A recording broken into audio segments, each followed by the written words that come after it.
श्री कृष्ण गोविंद हरे मुरारे, हे नाथ नारायण वासुदेवा।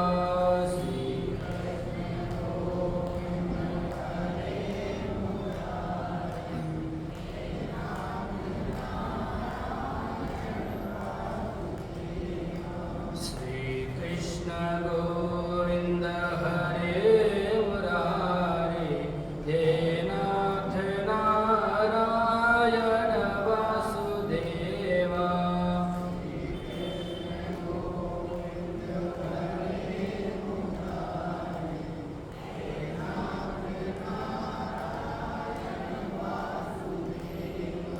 हे नाथ नारायण वासुदेवा, हे नाथ नारायण वासुदेवा, हे नाथ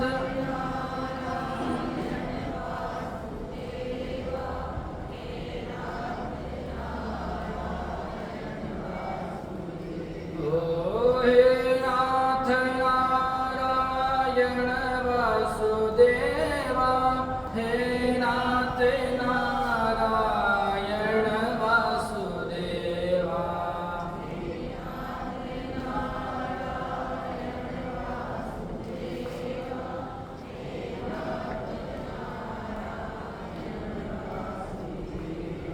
श्री कृष्ण गोविंद हरे मुरारे, हे नाथ नारायण वासुदेवा।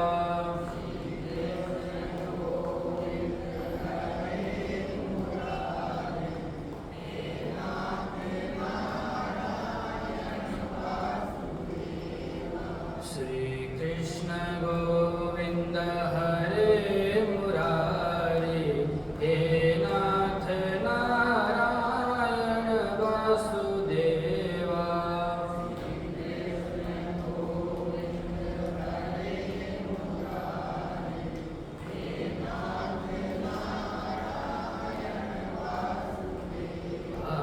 हे नाथ नारायण वासुदेवा।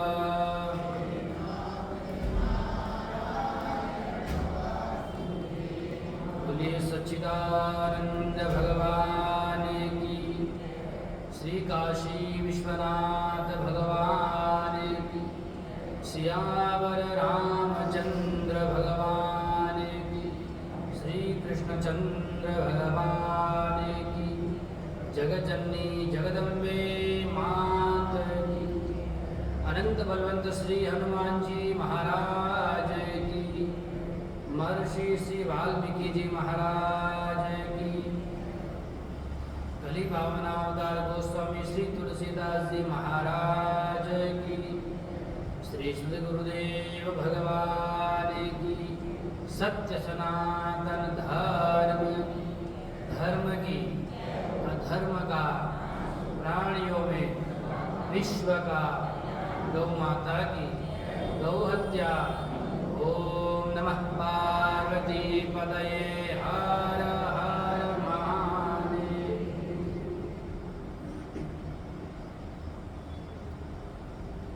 अखिल सृष्टि के कारण स्वरूप भक्तवांछा कल्पतरु भक्तवत्सल दया सिंधु करुणा सिंधु सच्चिदानंद भगवान परमात्मा के विग्रह चरणों में प्रणाम। परम पवित्र इस भारत भूमि को वंदन। भारत भूमि में विद्यमान समस्त देवी देवताओं के विग्रह चरणों में प्रणाम। प्रातः स्मरणीय अर्चनीय वंदनीय श्रोत्रिय ब्रह्मनिष्ठ पूज्यपाल श्री सद्गुरुदेव भगवान के विग्रह चरणों में प्रणाम करते हुए वीरभूमि राजस्थान की पावन धरा में अवस्थित परम धार्मिक नगर ब्यावर के मध्य परम पवित्र श्री गीता भवन के अधिष्ठात्री देवता राधा कृष्ण भगवान की चरण सन्निधि में कौशल्यानंदवर्धन राजेंद्र सरकार के दिव्याति दिव्य मंगलमय स्वरूप शब्द ब्रह्मरूपी वांग्मय स्वरूप श्रीमद् रामचरितमानस ग्रंथराज का पावन आश्रय लेकर हम सभी अपने जीवन को इस मानव तन का उपयोग करने के लिए और मानव जीवन का सर्वोत्कृष्ट फल सत्संग प्राप्त करने को समुपस्थित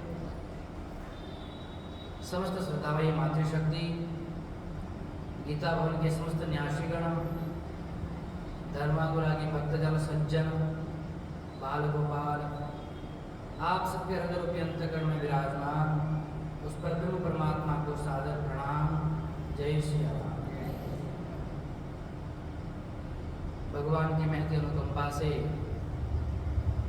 हम लोग धीरे धीरे अपना समय व्यतीत कर रहे हैं। एक महीना लगभग व्यतीत हो गया है, पूर्ण हो गया एक महीना, और काल ऐसे ही कटता जाता है। कल कल कल करते करते काल कटता जाता है और हमको पता ही नहीं चलता। और ऐसे इस शरीर का जो समय है, इस शरीर का ना सदुपयोग करना था, इस समय रहते हमने सदुपयोग कर लिया तो ठीक है, नहीं तो बाद में केवल पुनी पुनी सिर धुनी, बाद में क्या करेंगे, पछतावा ही हाथ लगता है और कुछ शेष नहीं बचता है। इसलिए जितना समय हम सबको मिला है परमात्मा की कृपा से, इस समय का जितना हम सदुपयोग कर लें, इस समय के माध्यम से, इस तन के माध्यम से जितना परोपकार कर लें, क्योंकि शरीर परोपकार के लिए ही परमात्मा ने दिया है। किस लिए दिया है? परोपकार के लिए दिया। लेकिन परोपकार को छोड़ करके हम केवल अपना ही उपकार करते हैं।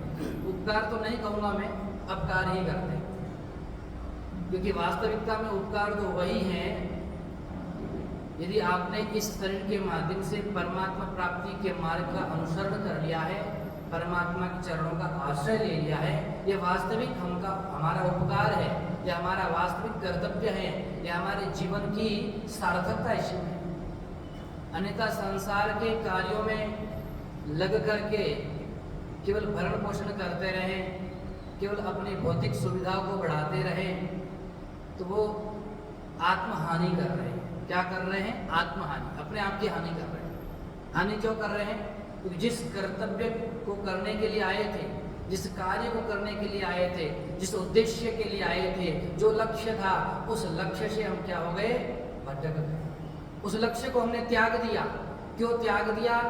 किंचित स्वार्थ के कारण, किंचित सुख की अपेक्षा के कारण। यद्यपि तत्र सुखम नास्ति, वहाँ सुख नहीं है, फिर भी तत्रैव मनः गच्छति, हमारा मन बार बार वहाँ जाता है। तो परमात्मा की परम कृपा से हम लोग इस परम पवित्र चातुर्मास अनुष्ठान के क्रम में भगवान की दिव्य कथा का रसास्वादन कर रहे हैं। और इस कथा के माध्यम से माता पार्वती हम सबका प्रतिनिधित्व कर रही है, अथवा भरद्वाज ऋषि हम सबका प्रतिनिधित्व कर रहे हैं, अथवा गरुड़ जी हम सबका प्रतिनिधित्व कर रहे हैं। और प्रतिनिधित्व करते हुए हम सबको समझाने का प्रयास कर रहे हैं। अब इतनी कथाएं इसमें आई है, चार चार वक्ता है, चार चार श्रोता है, इसका क्या तात्पर्य है? क्योंकि महाराज ऐसा है ना, हमारा जो मन है, जरूर नहीं कि जो मैं उदाहरण दूंगा वो उस उदाहरण को समझ लें। कई बार होता है ना, तो प्रत्येक व्यक्ति को भिन्न भिन्न उदाहरण देने पड़ते हैं, तो भिन्न भिन्न मति के कारण भिन्न भिन्न उदाहरण देने पड़ते हैं। तो भिन्न भिन्न उदाहरण के कारण उसकी मति में कोई न कोई तो उदाहरण बैठेगा, किसी न किसी उदाहरण के कारण क्या उसका जीवन परिवर्तित हो। इसलिए परमात्मा की जो कथाएं हैं, हमारे पुराण हैं, उपनिषद हैं, ये जितने सब हमारे लिए ही है और किसी के लिए थोड़ी है। व्यक्ति यदि समझे कि दूसरे के लिए है तो अपना कभी कल्याण नहीं कर पाएगा। जितने सदग्रंथ हैं, जितने संत महापुरुष हुए हैं, जितने व्यक्त महापुरुष हुए हैं, जितने संत इस धरा पर आए महापुरुष आए हैं, वे हमको यही समझाने के लिए आए हैं। क्योंकि आप सबका जीवन देखेंगे, प्रत्येक संत महापुरुष का जीवन अलग अलग है। और प्रत्येक संत महापुरुष के जीवन में परिस्थितियां अलग आई है, प्रत्येक संत महापुरुष के जीवन का संघर्ष अलग अलग है। तो हो सकता है किसी महापुरुष का जो संघर्ष है हमारे जीवन से मिले, हमको भी लगे ये तो हमारे जैसे ही थे, तो यदि हमारे जैसे थे अथवा हम इनके जैसे हैं तो हम अब उस स्थिति तक क्यों नहीं पहुंच सकते। यही सिद्ध करता है कि जब सामान्य जीव से ईश्वर बन सकते हैं, शिव बन सकते हैं, तो हम क्यों नहीं बन सकते। हमारे में क्या कमी है, उन कमियों को हमें धीरे धीरे देख करके दोषों को हटा करके क्या करना चाहिए, दूर करने का प्रयास करना चाहिए। माता पार्वती ने भगवान शिव से पूछा था, प्रभु राघवेंद्र सरकार के विषय में बताइए, पूर्व जन्म का संशय है। तो भगवान ने कहा, देखो देवी, ये भगवान के विषय में बताना तो सरल नहीं है, लेकिन फिर भी यथामति यथागति मैं आपसे निवेदन करता हूँ। परमात्मा के स्वरूप को जानना किसी के वश की बात नहीं है, तो वही जान सकता जिसको परमात्मा जनाना चाहे। बाकी व्यक्ति कितने बड़े बड़े विद्वान हैं, बस विद्वान हैं, लेकिन विद्वता कहाँ तक है, केवल यहीं तक है, सिर तक है, नीचे नहीं उतरी है। ज्ञान कहाँ रहता है, खोपड़ी में ज्ञान रहता है ना। तो जिन लोगों का ज्ञान केवल खोपड़ी तक ही रहता है तो जीवन आचरण करने योग्य भी नहीं रहता। ज्ञान तो खूब है, लेकिन जीवन में गले से नीचे उतरा, कहते हैं महाराज, अपनी बात गले से नीचे नहीं उतर रही है। तो गले से नीचे उतर जाए तो फिर आप भी इस भवपार से उतर जाओ, पार हो जाओ, उतरना चाहिए। तो भगवान शिव ने समझाते हुए कहा, देवी देखो, जब जब धर्म की हानि होती है तब भगवान आते हैं।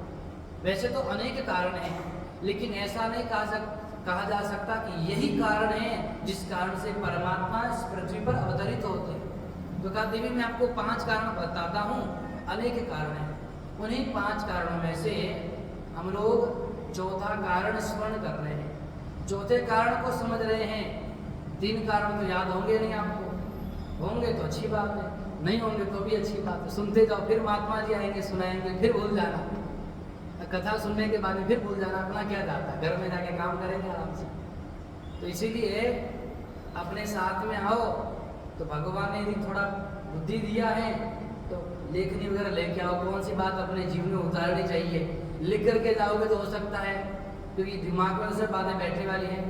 हमारे दिमाग इतना कम है कि हमको कुछ याद रहता नहीं, हम भी लिख करके, तो परमात्मा ने बुद्धि दी है तो उसका थोड़ा प्रयोग करना चाहिए, हो सकता है कोई बात हमारे जीवन को बदल दे। तो माता पार्वती ने जब पूछा तो भगवान ने कहा कि देवी 5 कारण हैं। पहला कारण बताया, सनकादि ऋषियों ने श्राप दिया। दूसरा कारण वृंदा ने श्राप दिया, और तीसरा कारण नारद जी महाराज ने श्राप दिया। ये कथाएं हमने विस्तार से श्रवण की और हमें संदेश भी प्राप्त हुए कि इन कथाओं के माध्यम से हमारे जीवन में क्या क्या शिक्षाएं, क्या संदेश, क्या परिवर्तन हमें प्राप्त हो सकता है। अब बताया कि चौथा कारण है मनुष्य शत्रुपा के कारण। तो क्या है मनुष्य शत्रुपा का, इन्होंने खूब साधना की, तपस्या की। पहले तो मनुष्य शत्रुपा क्या कर रहे थे, राजपाट का शासन कर रहे थे, लेकिन यद्यपि वैराग्य नहीं हुआ है, 71 चतुर्युगी पर्यंत राज शासन किया, तथापि अनेक विषयों के भोगने के पश्चात वैराग्य नहीं होता। हम कई बार सोचते हैं ना, महाराज थोड़ा भोग लेते, उसके बाद में हो सकता है तृप्ति हो जाएगी, शांत हो जाएगी, लेकिन ये भोग ऐसे हैं कितना ही इनको भोगो फिर भी कभी शांति तृप्ति प्राप्त नहीं होती है, ये उतना ही बढ़ता जाता है।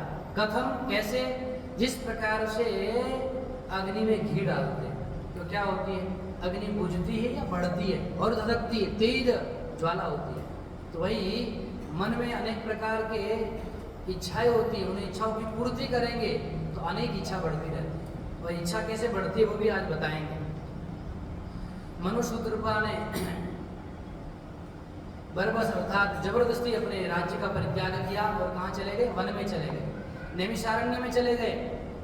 अच्छा, 4 युग हैं, चारों युगों में अलग अलग तीर्थों की महिमा कही गई है।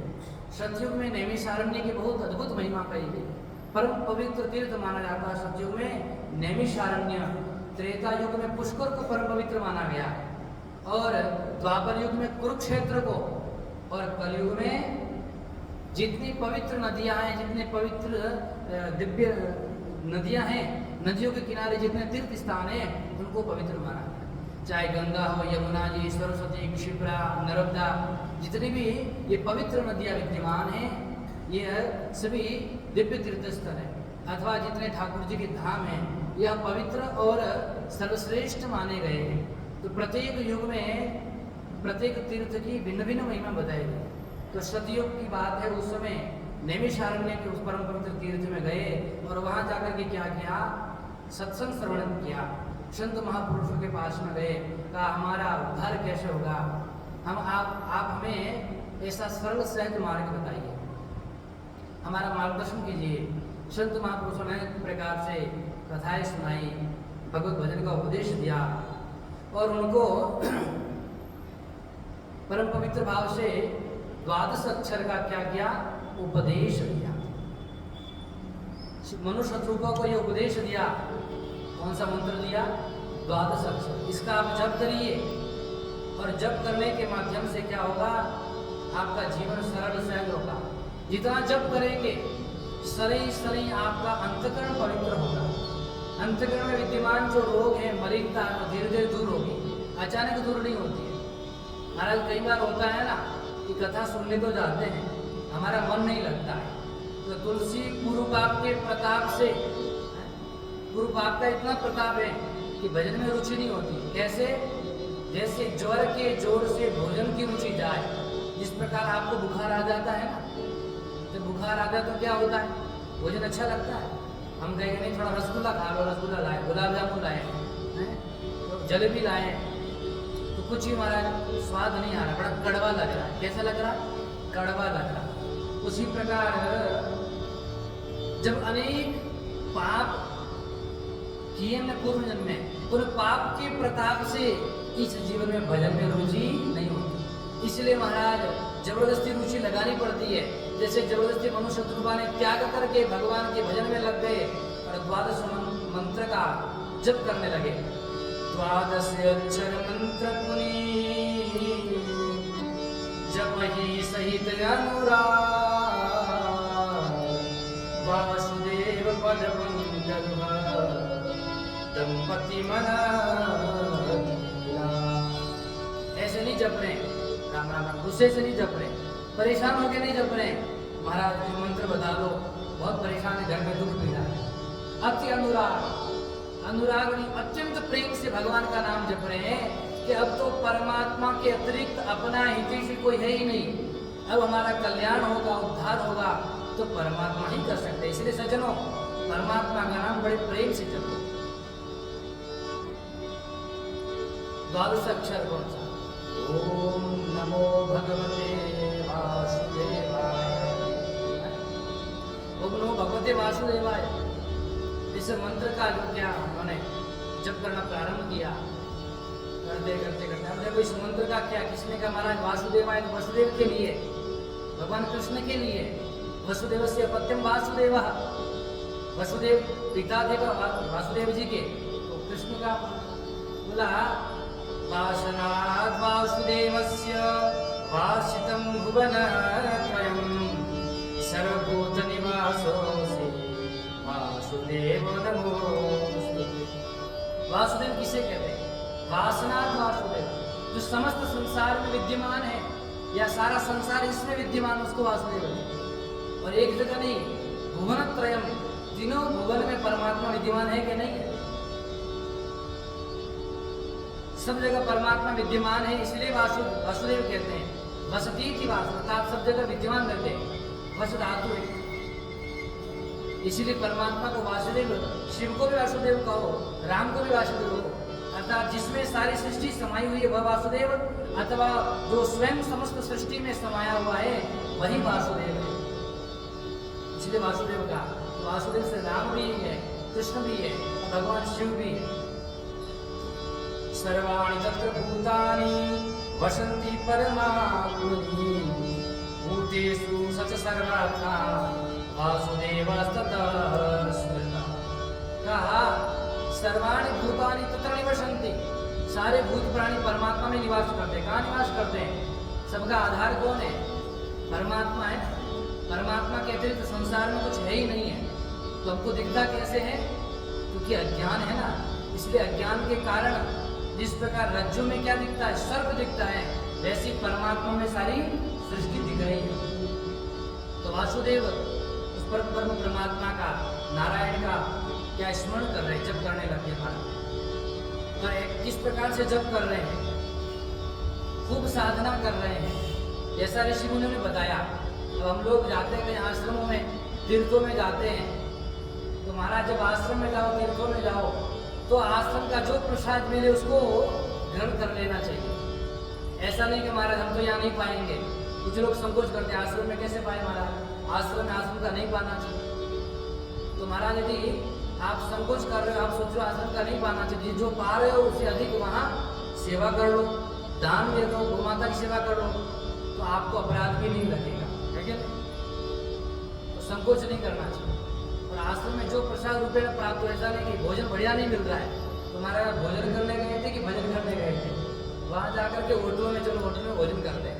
तो तीर्थों में जाओ, धामों में जाओ, तो अधिक से अधिक प्रयास करो कि जितना सरल सहज भोजन प्राप्त हो, सात्विक भोजन प्राप्त हो, वो पान करके, प्रसाद पा करके भगवान का भजन अधिक से अधिक करना चाहिए। तीर्थ में जाते तो आप क्या करते, केवल अपनी बातें ही चलाते रहते हैं। महाराज तीर्थ में जाओ, भ्रमण करते हो ना, तो वहाँ जप किया करो, गप मत लगाओ, गपाष्टक नहीं, जप किया करो। जितना जप करेंगे उतना अधिक फल मिलता है, और तीर्थ का फल तो 100 गुना, करोड़ गुना में अधिक प्राप्त होता है। इसीलिए कभी भी तीर्थ में जाओ, कथा सुनने वगैरह, तो कथा तो सुनो, कथा सुनने के बाद ऐसा नहीं कि कथा होती सारा काम हो गया। जब तक तीर्थ में रहो, प्रयास करो कि अधिक से अधिक जप हो जाए, तो उसमें जीवन में आनंद आएगा। करई आहार साक बल कंदा, सुमिरहि ब्रह्म सच्चिदानंदा। जय सिया राम, जय जय सिया राम। पुनि हरि हेतु मरण तप लागे, जय सिया राम। खूब तप करने लगे, जो प्राप्त हो रहा आश्रम में साग फल फूल, उसी का आहार करके क्या कर रहे हैं, साधना में लगे पड़ा। किसका भजन कर रहे हैं, उस पर ब्रह्म परमात्मा का। कौन है? नीति नीति जहि वेद निरूपा, निजानंद निरूपादि अनुपा। शंभु विरंचि विष्णु भगवाना, उपजई जाव सुवंश देना। किस पर ब्रह्म परमात्मा का भजन कर रहे हैं, जिसको वेद स्वयं कहते हैं नेति नेति, ये नहीं है, ये नहीं है, एक एक करके निषेध करते हैं, और अंत में जाकर के जो बचता है वही परमात्मा। जिस परमात्मा का आश्रय लेकर के ब्रह्मा विष्णु महेश ये सब नाना रूप धारण करते हैं। अब मन में शंका है कि महाराज कि ब्रह्मा विष्णु महेश क्या इनसे भी कोई बढ़कर परमात्मा है? क्या जो ब्रह्मा विष्णु महेश ये भी उपाधि है, जो वास्तविक तत्व है ना वह इनसे भी परे है। वही उस तत्व को राम भी कहो, शिव भी कहो, लेकिन ये जो तीन उपाधि हैं, ब्रह्मा विष्णु महेश, सृष्टि को पालन करने के लिए परमात्मा ही तीनों रूप में प्रकट हुआ है ना। ब्रह्मा जी क्या करते हैं, सृष्टि करते हैं, भगवान विष्णु पालन करते हैं, और भगवान शिव क्या करते हैं, संहार करते हैं। तो उसी तत्व के ये अनेक रूप है। वैसे परमात्मा तो एक है, क्या है, परमात्मा एक है। चाहे आप उसको राम रूप में समझो, चाहे सदाशिव रूप में समझो, चाहे कृष्ण रूप में, विष्णु रूप में, तत्व एक ही है।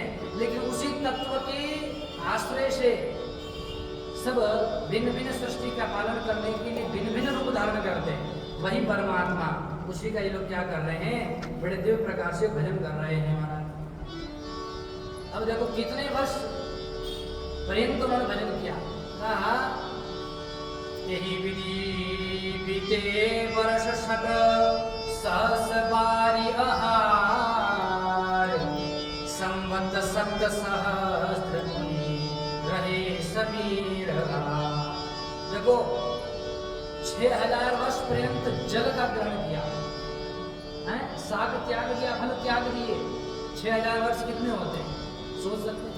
6000 वर्ष पर्यंत तो केवल जल का ग्रहण किया, और 7000 वर्ष पर्यंत महाराज वायु जल का परित्याग कर दिया। और जल परित्याग करने के बाद में केवल वायु पान करने थे। कितने हजार? 7। 6 7 कितने हो गए? 12 की 13,000 हो गए। उसके बाद में फिर 10,000 वर्ष पर्यंत तप किया, एक पैर पर खड़े होकर के हैं। बरस सहस 10 त्यागे सो जय सिया राम जय, ठाड़े रहे एक पद दो जय सिया राम जय जय सिया। विधि हरि हरि तप देखिया पारा जय सिया राम जय। मनो समीप आए बहु बारा जय सिया राम जय जय। 10,000 वर्ष पर्यंत दोनों पति पत्नी अकेले नहीं, दोनों साथ में एक पैर पर खड़े होकर के 10,000 वर्ष पर्यंत सब फल फूल का परित्याग, जल का परित्याग, केवल वायुपान कर रहे हैं। इतना कठोर तप, इतना कठोर कोई तप करेगा तो कौन? देवता की तो छोड़ो, ब्रह्मा विष्णु महेश साक्षात आ जाएंगे। और विधि हरिहर तीनों आए, बारी बारी से ब्रह्मा जी आए, मनो जी वरदान मांगो, कोई मतलब नहीं। कौन बोल रहा? हमें कोई मतलब नहीं है, है? भगवान विष्णु आए, वरदान मांगो, जब कर रहे। भगवान शिव आए, वरदान मांगो, हम प्रसन्न हुए हैं। बोले आप प्रसन्न रहो, कोई दिक्कत नहीं, हम अपने भजन में मस्त हैं, कोई। तीनों आगे ब्रह्मा विष्णु महेश, लेकिन मांगो परम भाती लो भाए, परम जीर नहीं चलई चलाए, अस्थि मात्र होई रहे शरीरा, तदपि मनाग मनई नहीं पीरा। जय सिया राम जय जय सिया राम जय सिया राम जय जय सिया राम जय।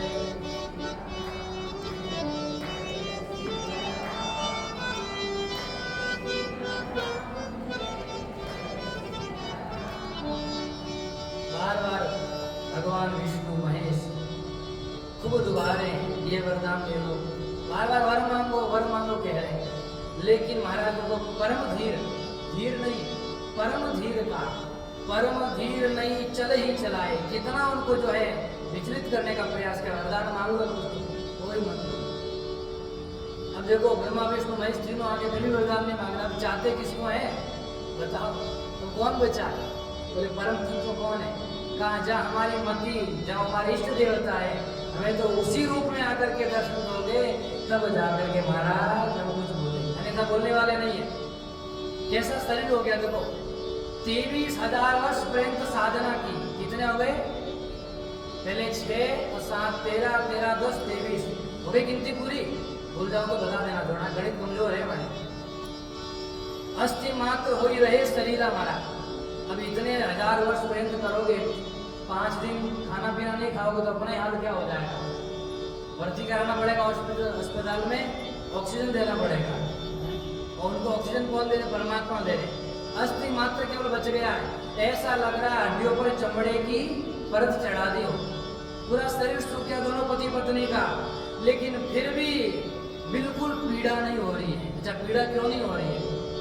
पीड़ा कब नहीं होती है? अच्छा पीड़ा कब होती है? पीड़ा तब होती है जब जिस स्थान पर घाव लगा है हमारा मन होता है, वही होता है। अभी इतने लोग कथा सुन रहे हैं, सुन रहे हैं कि नहीं सुन रहे? कुछ लोग तो धर्मानंद भी ले रहे हैं, कोई बात नहीं, ये आनंद कथा में ही मिलता है, घर थोड़ी मिलता है।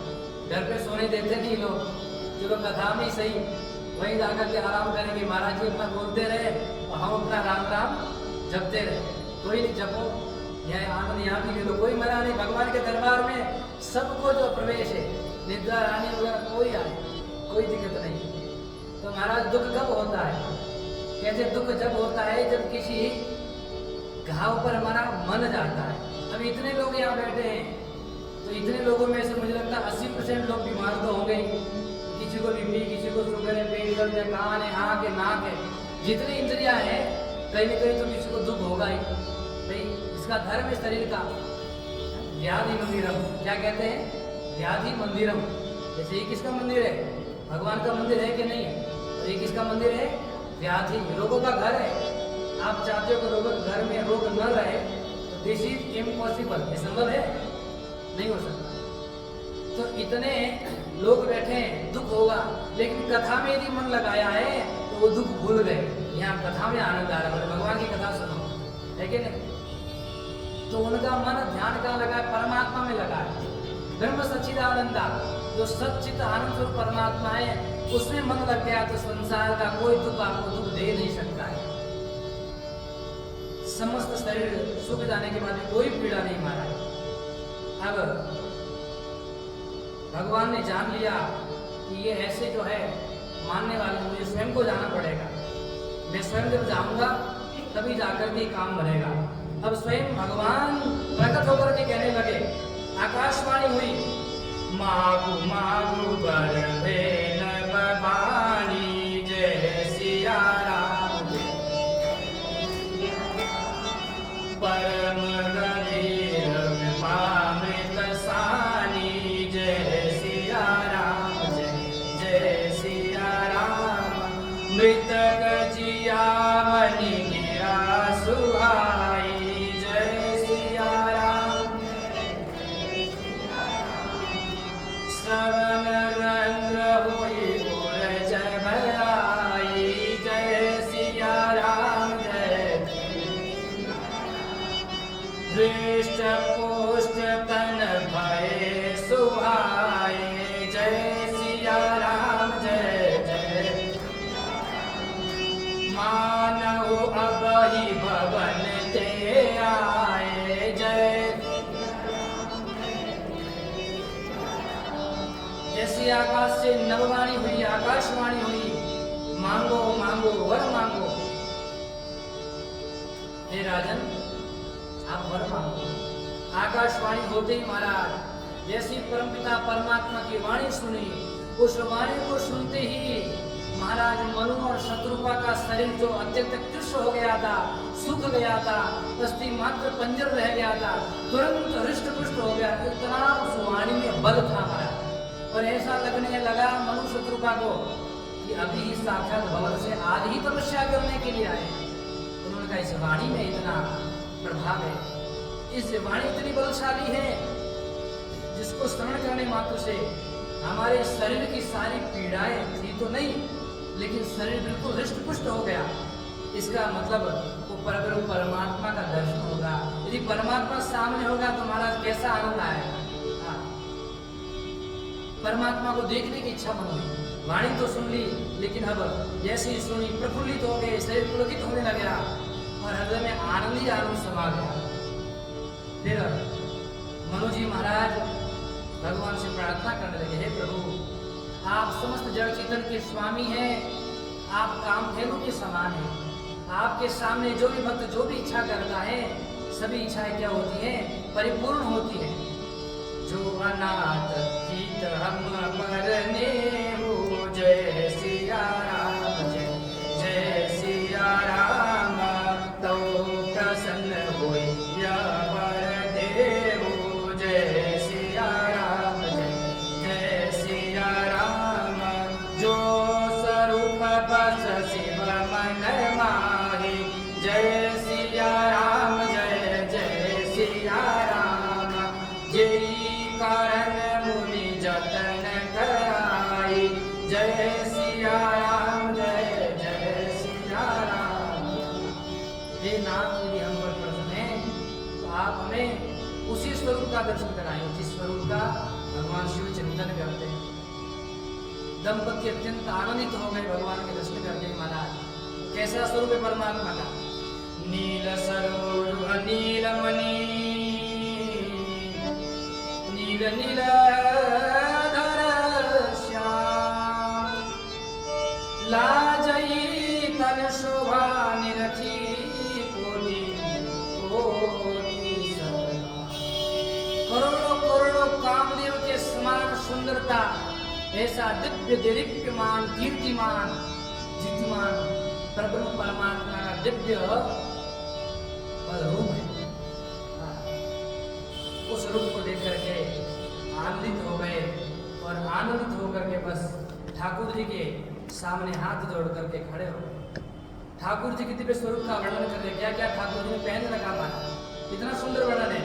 कुंडल मकर मुकुट सिर भाजा, जय सिया राम जय। कुटिल केस जनु मधुप समाजा, जय सिया राम जय जय सिया।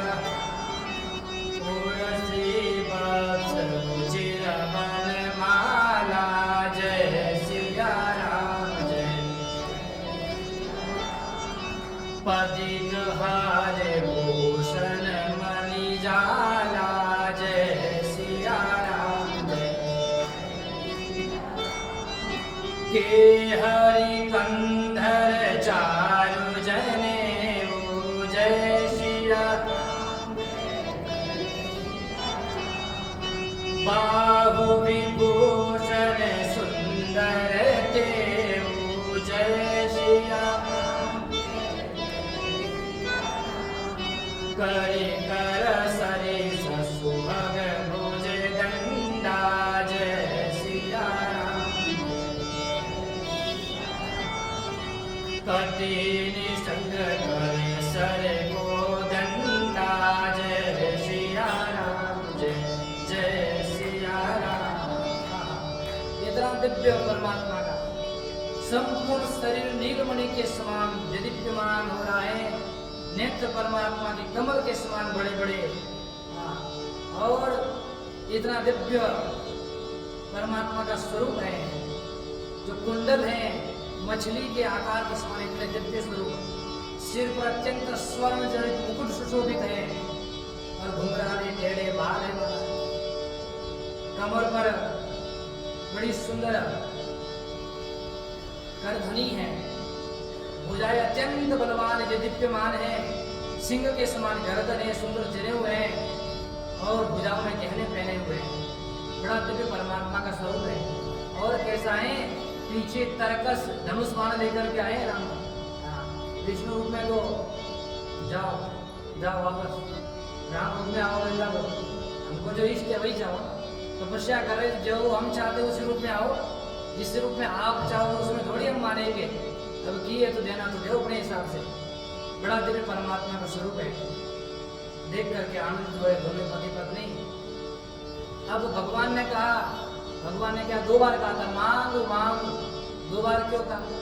इसका तात्पर्य है कि एक तो दो लोग पति पत्नी दोनों हैं, तो दोनों के लिए कहा मांगो मांगो। आप भी वर मांगो और आप भी वर मांगो। या फिर सीता रामचंद्र जी प्रकट हुए हैं तो एक बार भगवान राघवेंद्र सरकार ने कहा मांगो और एक बार माता सीता ने कहा मांगो। या कहा कि एक बार वर से मैं प्रसन्न नहीं हूँ, 2 बार मांगो, 2 बार मांगो। इतनी आपकी साधना, इतना तप है। तो अनेक अर्थ इसके महाराज बोले, कृपा निधान मुनि अति प्रसन्न मोहि जान। मांगो वर जोई भावो मन महादान। महाराज मांगने के लिए मनु शत्रुपा जी थोड़ा संकोच कर रहे हैं। तो भगवान ने कह दिया, देखो संकोच मत करो।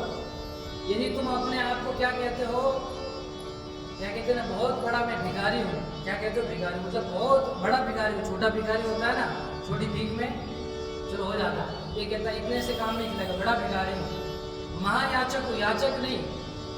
तो भगवान कहते हैं तुम महायाचक हो, तो मैं भी महादानी हूँ, केवल दानी नहीं हूँ। इसलिए जो मांगना हो मन खोल के मांगो, संकोच मत करो। जो मन में मांगू बड़े जोई भाव मद महादानी अनुमानी। मेरे को दानी नहीं महादानी समझ करके मांगना, मन में संकोच मत करना। सुनी प्रभु वचन जोड़ी जुग पानी, धरि दीर जुगो मृदुवानी। भगवान के वचन सुन करके महाराज अत्यंत मधुर वाणी में कह रहे हैं, एक लाल सा बड़ी उरे माही, सुगम गम कही जाति सुनाई। एक लाल सा बड़ी उरे माही,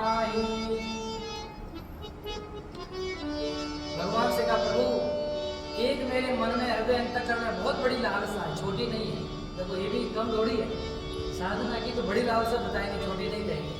एक कह सकते एक लालसा, लेकिन एक बड़ी लालसा, बहुत बड़ी इच्छा है मेरे मन में। यदि आप सुगमता से दे दोगे तो ठीक है, लेकिन मुझे नहीं लगता दे पाओगे। भगवान को कह रहे हैं, भगत भी कैसे भगवान को कह रहे हैं, मुझे नहीं लगता सुगमता से दे दोगे, बड़ा कठिन है। तो आपके लिए उसका पूरा करना सहज तो है, लेकिन फिर भी बहुत बड़ी लालसा है। तो अपने आप को ऐसा नहीं कह रहे छोटी सी इच्छा है आप पूरी कर दो, लेकिन बड़ी लालसा है। लेकिन अब भगवान की क्या कर रहे हैं, प्रशंसा भी कर रहे हैं। जथा दरिद्र बुध तरुपाई बहु संपत्ति मागत सकुचाई। जैसे दरिद्र कल्प वृक्ष को देख करके महाराज अनेक संपत्ति मांगने के लिए क्या करता, संकोच करता है? लेकिन उसका प्रभाव नहीं जानता है कि जो मांगेगा सब कुछ प्राप्त होने वाला है। इससे प्रभु आप भी क्या कल्प वृक्ष के समान है, मैं जो कुछ भी मांगूंगा सब आप देने ही वाले हैं, क्योंकि आप क्या हैं, दानी शिरोमणि कृपा निधि नाथ कहु सती भाव चाहू। भगवान से कहा ठीक है, भगवान ने कहा मांगो, तो कहते भगवान ठीक है मांगता हूँ, कह रहे थे कहा आप भगवान की पहले प्रशंसा भी कर रहे हैं। किसी व्यक्ति से संसार में भी मांगते हैं ना, तो हमें भी क्या करना चाहिए भाई, प्रशंसा कर लो। जब आप बड़े दानी हो, धर्मात्मा हो, आप तो दे ही सकते हो। मुझे लगता है आपके भगवान ने कोई कमी नहीं की है, तो आपके पास कमी भी नहीं, आप दे सकते, बड़े दानी है। मैंने आपकी प्रशंसा खूब सुनी, खूब देते हो। तो कहा दानी शिरोमणि कृपा निधि, आप दानी भी हैं, शिरोमणि भी हैं और दया के धाम भी है। इसलिए ये सब सत्य समझ करके मैं आपसे मांग रहा हूँ। भगवान का मांगो, कितनी देर से कह रहा हूँ मैं, 3-4 बार तो कह दिया है। कहा चाहू तुम, हाँ मांगो मांगो, अच्छा मुझे ही चाहते हो? कहा चाहू तुम, हाँ ठीक है मुझे चाहते हो। अब यहाँ 2 वरदान मांगते हैं। अब हिम्मत नहीं हो रही भगवान से मांगने की। क्या हिम्मत नहीं हो रही है कि आपको ही मांग लो, इसलिए कहा चाहते तो भगवान को ही है, चाहू तुम ही। भगवान ने कहा ठीक है मुझे मांग रहे हो, फिर कहा कि चाहू तुम ही समान सुत प्रभु सन कवन दुराव। और यहाँ पर कितने चतुर है ये भी, 2 बार मांग लिए। चाहते तो भगवान को ही है, लेकिन अब भगवान को कैसे बोले कि आप ही आ जाओ। फिर कहा कि चाहो तुम ही समान सुत, प्रभु आपके समान में पुत्र चाहता हूँ। क्या चाहता हूँ? आपके समान में पुत्र चाहता हूँ, आप मुझे देवे तो बताइए। तो भगवान ने कहा मेरे समान पुत्र तो संसार में कोई है ही नहीं है। अच्छा मेरे जैसा दूसरा कहाँ से ढूंढ के लाऊं? मन में तो चाहते भगवान आप ही आओ, और कह रहे कि आपके समान सुख चाहिए। तो 2 वरदान हो गए, एक मन से मांगा है और एक वाचिक वरदान मांगा है। तो परमपिता परमात्मा तो अंतःकरण में भी विराजमान है, दोनों को जानते हैं। तो परमात्मा ने अत्यंत आनंदित होकर के कहा जो वरुनाथ चतुर नृप मांगा सुकृपाल मोहि अति प्रिय लागा। अच्छा मनु जी ने मांग लिया, अब भगवान ने कहा सतुपाई देवी आप भी वर मांगिए, आप क्या वर चाहती है? कहते प्रभु मेरे पति बड़े चतुर है, इन्होंने कुछ बाकी रखा ही नहीं है, आपको ही मांग लिया और आपके समान सुध भी मांग लिए, तो ये अत्यंत चतुर हैं। इसलिए प्रभु मेरे पति ने जो वर मांगा है मैं इसी में जो है प्रसन्न हूँ, ये मुझे बहुत अच्छा लग रहा है। प्रभु तुरंत सोधी होती जिठाई जदपि भगत हित तुम ही सुहा। परंतु हे प्रभु बहुत ढिठाई हो रही है क्या कि भगत ने वर मांगा है और आप भी जो है परम पवित्र भाव से देने वाले हैं। भगवान ने कहा ठीक है जो वर मांगते हो वही आपको मैं वर देता हूँ। तो उन्होंने 2 वर मांगे थे, 2 वर में क्या प्राप्त हुआ? एक तो स्वयं परमात्मा भी राजेंद्र सरकार के रूप में आ गए और दूसरे कहा कि आपके समान शुद्ध। तो भगवान के समान शुद्ध कौन हो गए? भरत जी हो गए, लक्ष्मण जी हो गए। ये सब क्या है? भरत जी बिल्कुल ठाकुर जी के अनुरूप ही है। जब बारात जा रही थी ना, बारात कौन लेके जा रहे थे? रामचंद्र जी तो पहले पहुंच गए थे, तो भगवान रामचंद्र जी की ऐसी बारात की बिना दूल्हे के जा रही थी, दूल्हा पहले पहुंचा, बारात बाद में आ रही है। परमात्मा की लीला अद्भुत है। जब भरत जी जा रहे थे तो आसपास के गांव वाले सब लोग देख रहे थे, दूल्हा कौन है, दूल्हा कौन है। बोले वो देखो वो राम जी वही दूल्हा। भरत जी को राम जी समझ रहे थे, तो भरत जी ने कहा नहीं नहीं, दूल्हा तो पहले से ही है। तो बिल्कुल राम जी के समान ही सुत कौन है, भरत जी। तो भगवान ने स्वयं को भी प्रदान किया और स्वयं के समान जो सुत थे वह भी मनु जी महाराज को प्रदान किए। और इस प्रकार से यह भी हो गया भगवान के अवतार का कारण। तो चौथा कारण हो गया, मनुष्य कृपा ने अत्यंत साधना की और साधना के फलस्वरूप क्या हो गए, परमात्मा उनको प्राप्त हो गए महाराज। यह हो गया चौथा कारण। इस चौथे कारण में मनु जी की साधना के कारण फिर भगवान ने कहा कि अब मैं आऊंगा, आपकी अभिलाषा पूर्ण होगी। लेकिन अभिलाषा कब पूर्ण होगी, जब आप जाकर के अयोध्या के राजा बनेंगे। जिस समय अयोध्या के आप राजा बनेंगे उस समय जाकर के आपकी क्या होगी, मनोकामना पूर्ण होगी। फिर परमात्मा ने दोनों को आशीर्वाद दिया और कहा कि अमरावती में जाओ। अमरावती लोक में जाकर के दोनों शांति से रहने लगे, अनेक प्रकार के भोग भोगने लगे। कुछ समय पश्चात में ही अयोध्या में राजा दशरथ के रूप में आकर के अयोध्या नरेश बनते हैं। तत्पश्चात ठाकुर जी अवतार लेते हैं। ये भगवान के आने का चौथा कारण। अब सुनो महाराज, पांचवा कारण क्या है, देखो। एक बार की बात है, भगवान राघवेंद्र सरकार लक्ष्मण जी एक पर्वत पर चातुर्मास कर रहे थे। जैसे अपना चल रहा चातुर्मास, भगवान भी वनवास के समय चातुर्मास कर रहे थे। और उस समय भगवान कहने लगे लक्ष्मण से, हे लक्ष्मण, सिमटी सिमटी जल भरई तालाबा, सिमटी सिमटी जल भरई तालाबा, जिमि सदगुण सजन पहियावा, जय सिया राम जय जय सिया राम, जय सिया राम जय जय सिया राम। देखो लक्ष्मण, ये तालाब भर रहा है ना, इस तालाब में इतने पर्वतों से थोड़ा थोड़ा जल गंधित होकर के आ रहा। अचानक तालाब नहीं भरता है, तालाब को भरने में टाइम लगता है। अपने यहाँ भी तालाब बना हुआ भर गया बारिश के कारण, तो तालाब को भरने में समय लगता है। थोड़ा थोड़ा जल होकर के आता है, तब जाकर के तालाब भरता है, तब परिपूर्ण होता है। उसी प्रकार कोई सज्जन व्यक्ति होता है, कोई साधु पुरुष होता है, कोई असाधारण व्यक्ति होता है, तो वह असाधारण अचानक नहीं बन जाता है। कब बनता है, उसके जीवन में भी जिस प्रकार से बुद्ध बुंद से घड़ा भरता है, थोड़े थोड़े जल से तालाब भर जाता है, तो एक एक सद्गुण से व्यक्ति सज्जन बनता है, साधु पुरुष बनता है। और जो साधारण व्यक्ति है वही क्या बनता है, असाधारण बनता है। इसलिए जीवन में क्या है, संग अच्छा होता है, तब जीवन में सद्गुण आते हैं। आपके जीवन में सद्गुण कब आएंगे, जब आपका संग अच्छा होगा। आपके आसपास रहने वाले मित्र, आपका परिवार, आपका कार्य क्षेत्र, आपके जीवन में जितने लोग आ रहे हैं, यदि अच्छे संग वाले हैं तो आपका जीवन भी सद्गुणों से परिपूर्ण होगा। यदि आपने दुष्ट व्यक्तियों का संग किया महाराज, तो आपके जीवन में दुष्टता आएगी, क्योंकि संसर्गराहि दोष गुणा भवन्ति, संसर्ग से दोष गुण होते हैं। दोष और गुण जो किसी व्यक्ति में आते हैं, साथ से ही आते हैं। अब कहेंगे आप महाराज संग से क्या होगा, हम तो अच्छे हैं, हम अच्छे ही रहेंगे। संग का बड़ा प्रभाव होता है महाराज।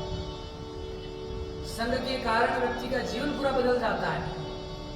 इसलिए संग का क्या है, बड़ा प्रभाव है। जैसे आपने किसी नशेड़ी व्यक्ति का संग किया, दुराचारी का संग किया, दुर्विचार वाले का संग किया, अहंकार वाले का संग किया, क्रोधी का संग किया, कामी का संग किया, तो उसके संग से आपके जीवन में सहज रूप से ही वे दोष आ जाएंगे।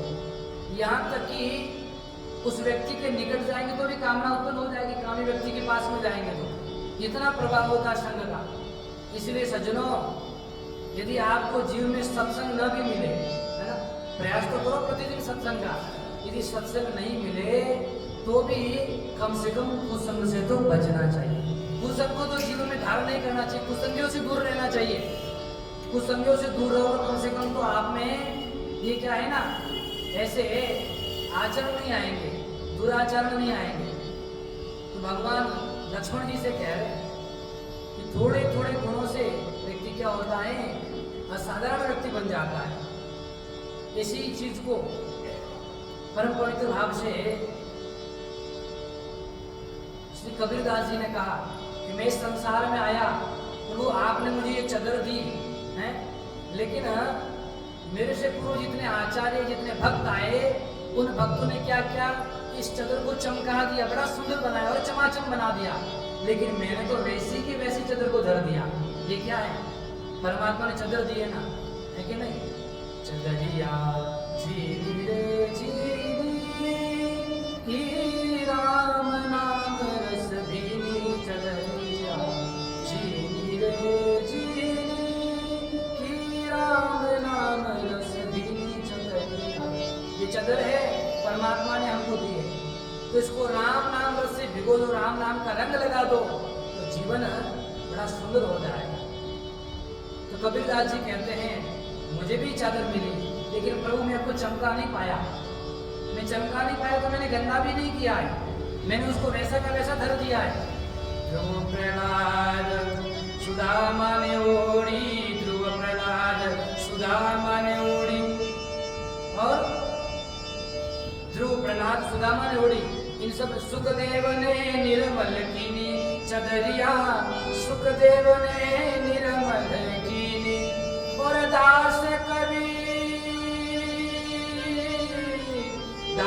कबीर ने ऐसी ओढ़ी, दास कबीर ने ऐसी ओढ़ी, जो की त्यों धर दीनी चदरिया, झीली रे झीली की राम नाम रस भीनी चदरिया, झीली रे झीली।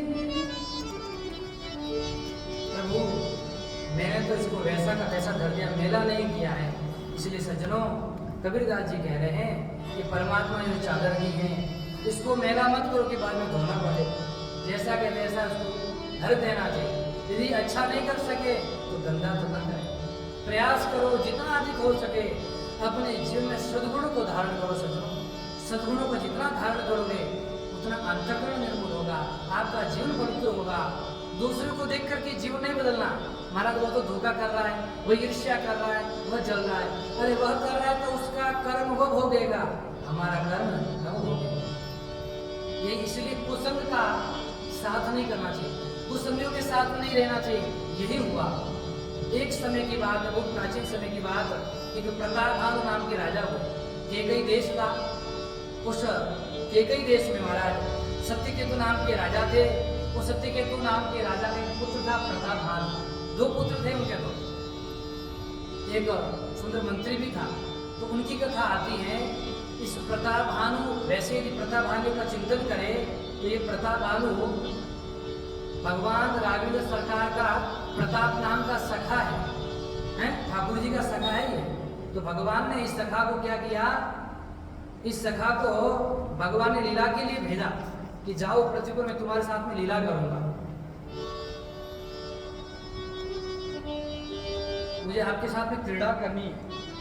तो ये प्रताप भगवान राघवेंद्र सरकार के सखा ही, प्रतापी राघव सखा भ्राता वै सही रावण, राघवेन तदा साक्षात् साकेता दवती। भगवान ने कहा आज्ञा दी कि जाओ, तुम जो है मेरे सखा हो और तुम्हारे साथ में लीला करना चाहता हूँ। और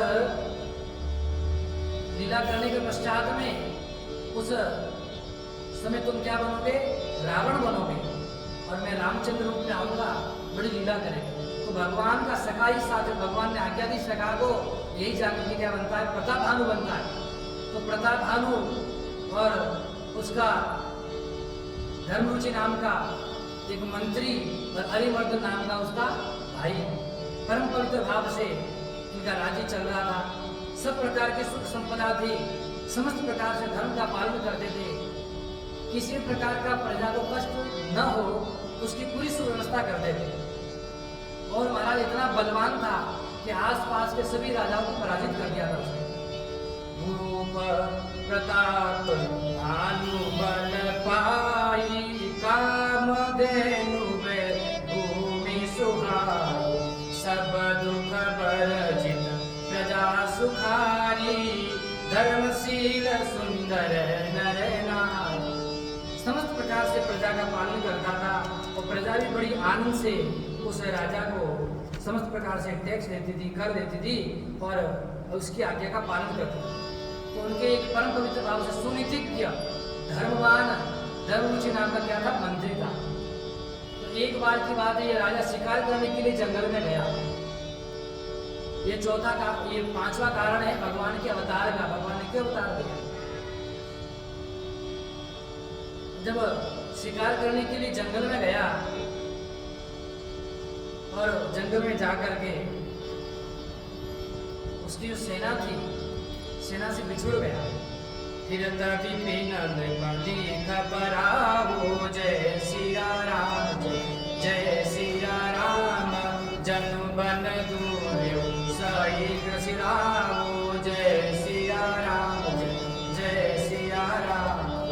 जंगल में भटक गया विपिन में, भयानक जंगल था हमारा। और उसी जंगल में भटक करके एक उसने देखा कि भयंकर क्रोध से परे अत्यंत तीव्र वेग वाला सूर देखा। भयंकर स्वरूप था उसका। उस सूर के पीछे उसको मारने के लिए भागा तो सूर ने क्या किया, उसको खूब भगाया। वास्तविक रूप में वो सूर नहीं था, वो कालकेतु नाम का राक्षस था। वो क्या था? राक्षस था। अच्छा, वो राक्षस था। उस राक्षस के कितने भाई थे? 100 भाई थे।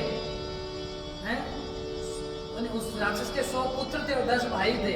तो राजा ने उन सबको पराजित कर दिया, सबको स्वर्ग पहुंचा दिया। तो बदला लेने के लिए उस राक्षस ने दूसरा रूप धारण किया। तो वो कालकेतु जो शुक्र का रूप धारण करके आया और उसकी योजना थी कि जाकर के उसको ऐसा फंसाएगा, क्योंकि बदला लेना था। उसके मन में था कि मैं येन प्रकार अपना बदला ले लूँ।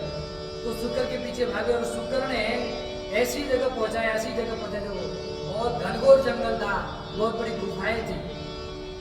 आवत देखी अधिकरव बाजी, चले बरा मरुत गति भाजी, तुरत कीन नृपसर संधाना, मई मिली कयं विलोकत बाना। उसने धनुष बाण चढ़ाया, शुक्र पर निशाना लगाया, लेकिन चुप गया। खूब उसके पीछे भागा, लेकिन महाराज उस शुक्र को मार नहीं पाया, शिकार नहीं कर पाया। खेद चिन्ह क्षुद्धित तृषित राजा बाजी समेत, खोजत व्याकुल सहित जल बिनु भयो मच। अब वो राजा थक गया, परेशान हो गया। अब इतना भागा पीछे, थक गया। थकने के बाद में प्यास लगी। उसने सोचा येन केन प्रकारेण कोई तालाब मिल जाए, कोई स्थान मिल जाए, कुछ फल फूल मिल जाए तो भोजन पानी कुछ करो। इसके लिए रुका तो महाराज आसपास में कुटिया बनी हुई थी एक महात्मा जी की, हैं? महात्मा जी बैठे थे। अब ये कालकेतु था, उसको वहीं ले जाना चाहता था, इसकी योजना थी। वो महात्मा के पास गया तो महात्मा ने देखा, अरे राजन बड़े परेशान दिख रहे हो, बड़े थके थके दिख रहे हो, क्या बात है? जाकर के वहां गया और उस महात्मा ने कहा कि आओ राजन, बैठो, जलपान करो और थोड़ा विश्राम कर लो, उसके बाद में घर चले जाओ। और वहां पर कौन था महाराज? वह जो है कपटी ऋषि था। कौन था? कपटी। अच्छा, वो ऋषि नहीं था, वो धूर्त राजा था, जिसको प्रतापभानु ने हराया था। युद्ध हुआ तो युद्ध में हरा दिया। अब उसने बदला लेने के लिए क्या किया? रूप बदल दिया। पहले के लोग क्या करते थे? धोखा करके दूसरे राजाओं को हराते थे। आज भी धोखा होता है अनेक प्रकार से। आज तो वन में जाने की जरूरत नहीं है। आज तो अनेक प्रकार के मुखोटा आ गए। मुखोटा पहन लो तो पहचान में नहीं आए कि यही रमेश जी है कि ये नरेश जी है? बदल देते लोग। और मेकअप ऐसा हो जाता है कि पहचान नहीं पाते लोग। खूब अनेक प्रकार का करते हैं। तो वहां जब राजा गया तो राजा को पूछा, राजा से कहा कहाँ से हो, क्या नाम है आपका? अब देखो ये नीति होती है। क्या नीति होती है? कोई राजा भटक जाता था ना, तो भटकने के बाद राजा कभी अपना परिचय नहीं देता था, क्योंकि क्योंकि भटक गया है, उसने बता दिया मैं राजा हूँ, तो उसको कैद कर लेंगे, बंदी बना लेंगे, उसका राज्य सारा हड़प लिया जाएगा। इसलिए पहले नीति होती थी, राजा कहीं भी जाता तो उसका गुप्त नाम भी रखते थे कि मैं स्वयं राजा नहीं हूँ। जैसे पूछा मुनि ने, तो उसने बताया नाम प्रताप भानुवनीसा, जय सिया राम जय सिया राम। तासु सचिव में सुनहु मुनीसा, जय सिया राम जय सिया राम।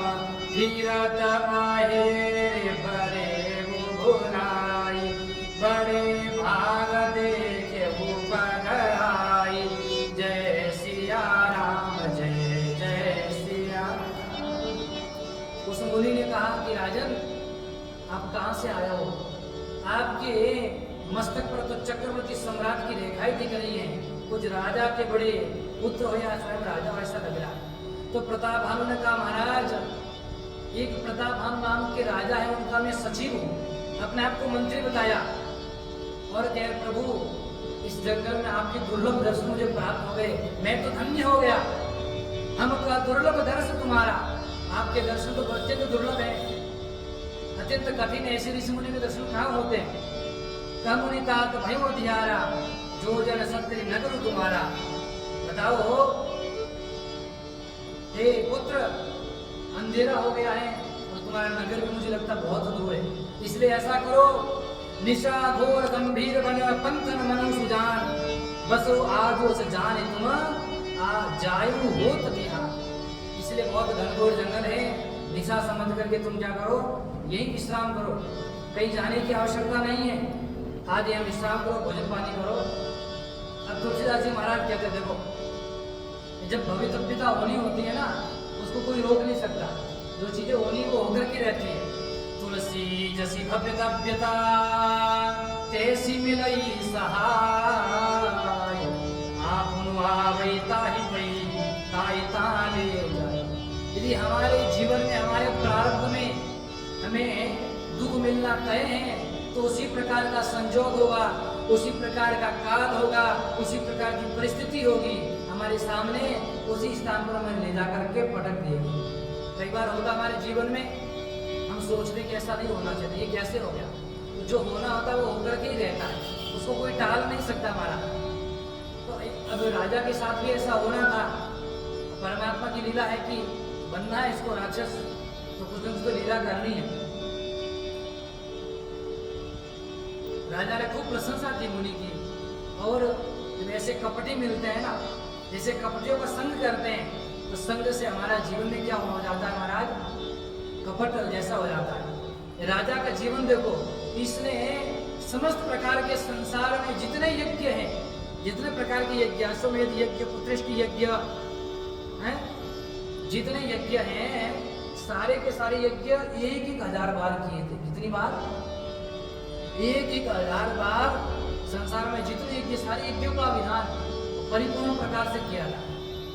इतना तपस्वी और जीवन में कभी झूठ नहीं बोला इसने, निष्काम निष्कपट था।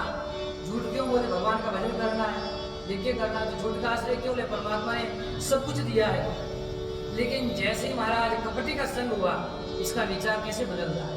केवल तुरंत संग होते ही संगा संजायते काम, कामात् क्रोधोभिजायते, कामात् क्रोधोभिजायते, क्रोधात् भवति सम्मोहः, सम्मोहात् स्मृतिविभ्रमः, स्मृतिभ्रंशात् बुद्धिनाशो, बुद्धिनाशात् प्रणीष्यति। श्रीमद् भगवद गीता में भगवान कहते हैं, संगा संजायते काम, संग से क्या होता है? काम उत्पन्न होता है। जिसका संग करेंगे ना, तदूर हमारे मन में भी कामना आती है। जैसे आप किसी धनी व्यक्ति के पास बैठेंगे तो आपको लगेगा मैं भी धन कमाऊं, पैसा कमाऊं, खूब आगे बढ़ूं। किसी भक्त के पास बैठेंगे, आपको लगता है कितना भजन करता है, इतना जप करता है, काश मैं भी जप करूं। ऐसा होता कि नहीं होता बताओ? और किसी गपी व्यक्ति के पास बैठेंगे, इससे ज्यादा मैं भी बड़ी बड़ी गप लगाऊं। ये कहता मैं यहाँ छत से कूदा, तो मैं कहूँगा मैं फ्लाइट चलती फ्लाइट से कूद गया, तो लोग हाँकते कि नहीं हाँकते? तो एक से बढ़कर एक, जैसे व्यक्ति का संग करेंगे संगा संजायते काम, कामना उत्पन्न होती है।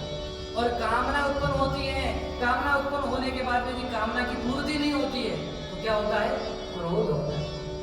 कैसे?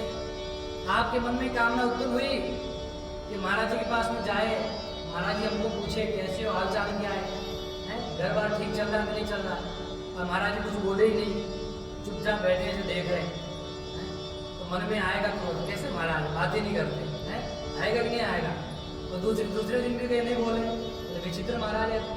हम प्रेम से करें महाराज कैसे हैं आप, महाराज जी को कुछ खाना पीना, तो क्रोध आ जाता है। कामना पूर्ण नहीं होती है। और घर में भी तो और अधिक आता है। यहाँ तो चलो महाराज कुछ कह नहीं सकते, नहीं बेटा नहीं माने तो बेटे को डांटते, अरे मूर्ख कहेगा, पिता की आज्ञा का पालन नहीं करता है। तो कामना की पूर्ति नहीं होती है तो पति पत्नी को डांटता है और पत्नी पति को डांटती है। हमने कहा था नहीं साड़ी लाने के लिए, हार लाने के लिए, लाया नहीं आपने, है कि नहीं? होता है कि नहीं होता? ये आपकी प्रतिदिन की दिनचर्या है हमारा। तो संगा संजायते काम, कामान, काम से क्रोध उत्पन्न होगा और क्रोध से सम्मोह होगा। सम्मोहात स्मृति ब्रह्म, सम्मोह से क्या होगा? स्मृति में भूल जाएंगे व्यक्ति। कोई धंधा किया, काम किया है, नौकरी पे बैठे हैं, उस नौकर ने काम नहीं किया तो क्रोध आ गया। क्रोध आएगा तो फिर बाद में आपको जो व्यक्ति वो कार्य कर रहा है उस कार्य के प्रति आपकी आसक्ति बढ़ेगी कि मेरा कार्य बिगाड़ दिया, और धीरे धीरे क्रोध आएगा। तो क्रोध से क्या होता है? स्मृति, अर्थात आपके जो बुद्धि है, बुद्धि में भ्रम पैदा हो जाता है। जैसे क्रोध आते हैं ना, क्रोध के आते ही सोचने समझने की क्षमता धीरे धीरे क्षीण होने लगती है। क्या होती है?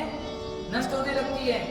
और उसके बाद में जब बुद्धि कब नष्ट होगी? जब भूल जाएंगे, विस्मरण होता है ना, व्यक्ति को भूल जाते हैं जिसकी बुद्धि कमजोर है।